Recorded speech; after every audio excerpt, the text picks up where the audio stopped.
Kalahating milyon, yan ang dami ng Pilipinong may arrest warrant mula sa mga otoridad. At isa pa rin sa mga nangunguna sa listahan, si Atong ang taong nasa likod umano ng kaso ng missing sa Bungeros. Nagbabalik si Alan Ibanez. Bineberipika ng pambansang pulisya ang mga ulat na nakalabas na umano ng bansa ang pinaghahanap na pugante negosyante na si Charlie Atong Ang. Ito'y matapos na ihiyag ni PNP Chief General Jose Melencio Nartates Jr. na wala pa sila natatanggap na report na nakaalis na ito ng Pilipinas. The last known place na pinuntahan niya, of course, is matagal na yun, dito pa rin sa Pilipinas.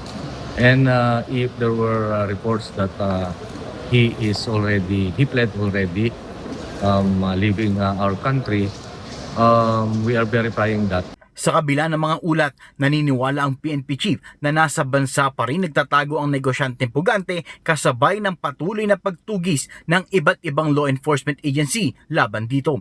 Si ang itinuturong mastermind sa pagkawala at pagkamatay ng ilang sabungero sa bansa at naharap sa kasong kidnapping at serious illegal detention.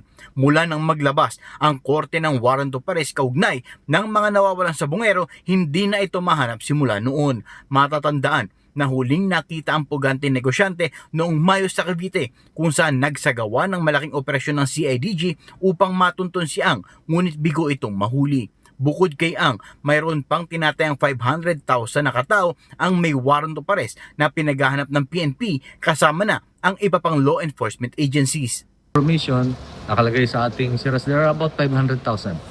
500,000 kilometer. 500,000 covered with warrant of arrest at isa-isahin natin yan.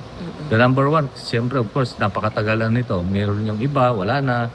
So makabilang buhay na, and we are continuously validating this and validating and or updating our records such that makita natin yung tunay na records. Si Ang ay isa sa mga ikinukonsidera na high value target, kasama na sina dating Bucor Director General Gerald Bantag at dating kongresista na si Zaldico na pinaghahanap ng batas.